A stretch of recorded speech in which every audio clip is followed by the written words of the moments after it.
Kembali di Breaking News Kompas TV, Saudara. Pagi ini kita masih terhubung dengan pakar hukum tata negara Universitas Bhayangkara, Jakarta Raya, Prof. Juanda. Prof, satu lagi pertanyaan, Prof. Kalau tadi saya coba ambil poinnya dari yang disampaikan Prof. Juanda bahwa sebenarnya MK ini harusnya tidak boleh menambah lagi norma, tapi secara prakteknya beberapa kali terjadi, termasuk yang terjadi pada pekan lalu. Nah, yang minggu ini poin yang belum dibahas oleh Prof. Juanda tadi adalah soal gugatan mereka yang sudah pernah 2 kali maju capres tidak boleh maju lagi. Nah, kalau yang ini bagaimana, Prof? Ya, saya kira gini ya, kalau yang 2 kali ini menurut saya tidak logis juga, ya. Ini diskriminatif saya kira. Saya harus objektif mengatakan, ya, itu hak hak politik seseorang siapapun sepanjang memang syarat-syarat yang lain, jadi syarat yang utamanya seperti tadi terpenuhi misalnya, ya. Nah, mau 3 kali, mau 4 kali, mau 5 kali, sampai bosan pun, menurut saya silakanlah. Konstitusi jangan membatasi hal-hal seperti itu, ya. Jangan konstitusi membatasi hak warga negara untuk berpolitik, dan itu bertentangan dengan pasal 27 ayat 1, ya, kemudian 28 D, dan beberapa norma-norma yang ada di dalam konstitusi dari pembukaan dari pasal 1 ayat 3 konstitusi kita, semuanya adalah memberikan peluang untuk anak bangsa yang memenuhi syarat.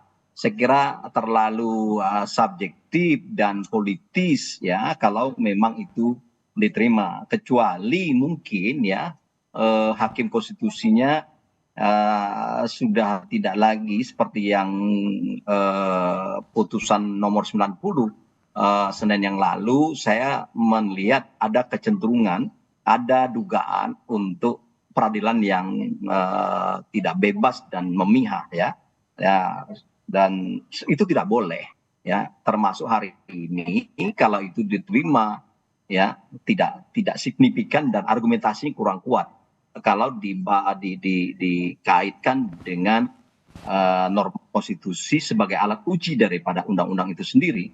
Nah, jadi saya pikir itu tidak layak untuk dikabulkan. Tetapi kalau soal pelanggaran HAM, itu tadi saya mengatakan itu layak untuk dipertimbangkan, untuk dikabulkan, karena memang seorang presiden, seorang wakil presiden, ya, atau seorang pejabat negara sekarang ini, ya, seharusnya adalah bersih dari tindakan-tindakan yang keji, tindakan-tindakan yang bersifat dan berbentuk kejahatan, baik itu kejahatan manusia maupun kejahatan yang sifatnya finansial, ekonomi, lingkungan, dan keuangan seperti korupsi, narkotik, dan segala macam itu, ya, sama dan sebang saya pikir pelanggaran HAM dengan kejahatan-kejahatan yang saya sebutkan tadi,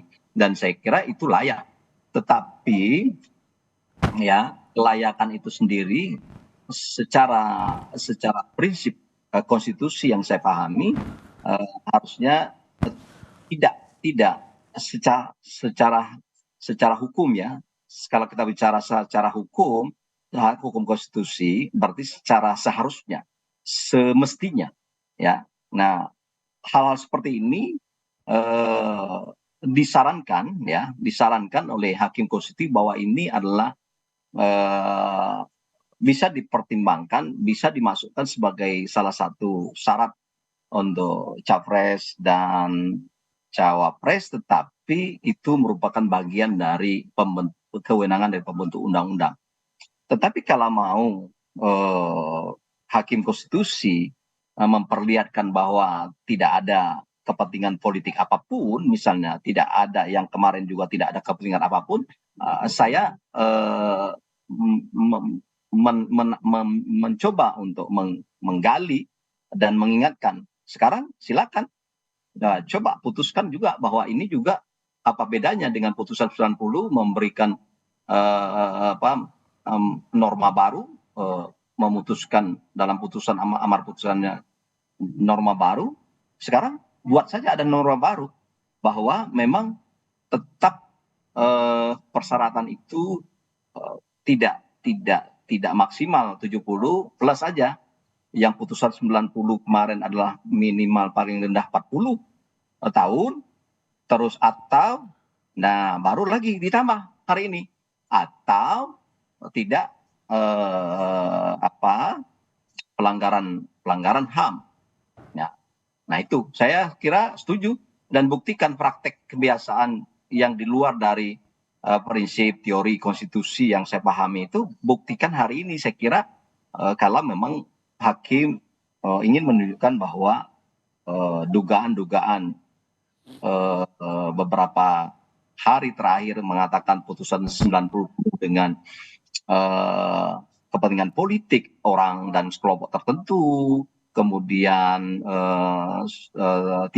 inkonsistensi, kemudian cacat hukum. Nah sekarang buktikan juga, saya kira bagus juga kalau itu dibuktikan ada keinginan dan menambah norma baru, yaitu menyisipkan frasa tidak pernah misalnya tentang HAM. Saya kira bagus sekali itu saya kira bisa jadi nanti ini tadinya agak menurun, degradasi penilaian masyarakat atau publik kepada Mahkamah Konstitusi melalui putusan nomor 90. Sekarang buktikan, ketika ini dibutuhkan juga menambah norma baru, maka di sini berimbang dan mungkin saja mengatakan ini tidak ada unsur-unsur subjektif, tidak ada unsur politis. Saya kira itu kalau yang pelanggaran HAM.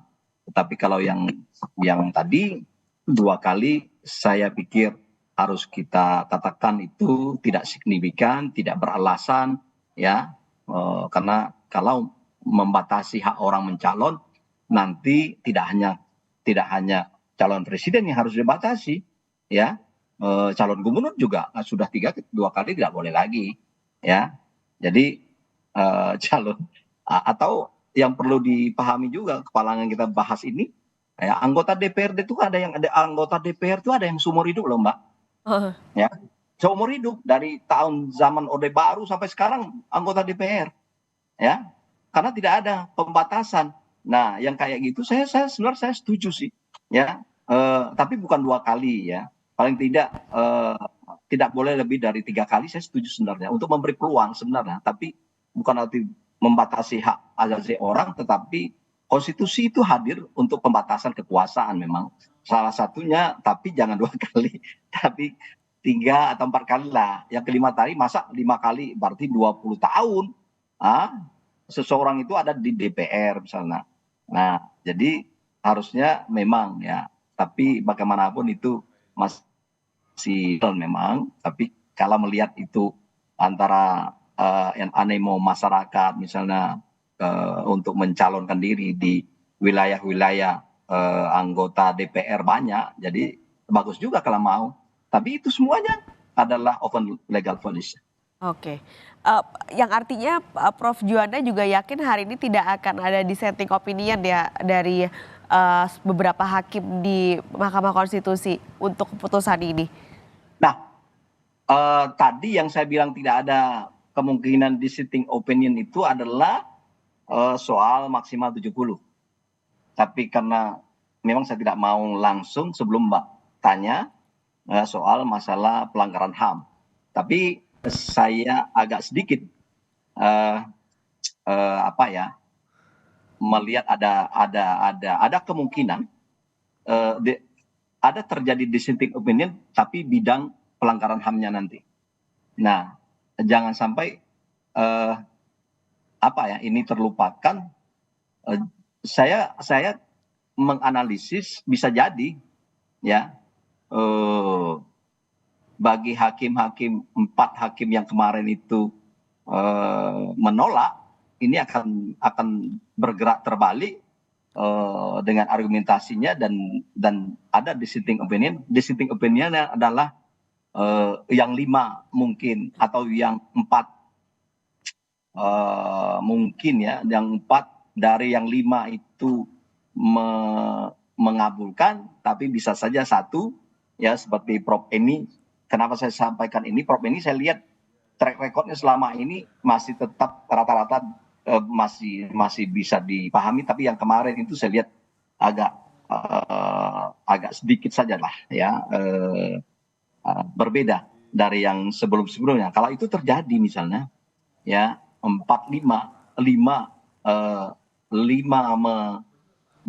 mengabulkan ya, misalnya dalam poin pelanggaran HAM misalnya, wah ini bahaya nih. 4 dissenting opinion misalnya yang menolak misalnya ya, 4 mengabulkan, memasukkan norma baru ya.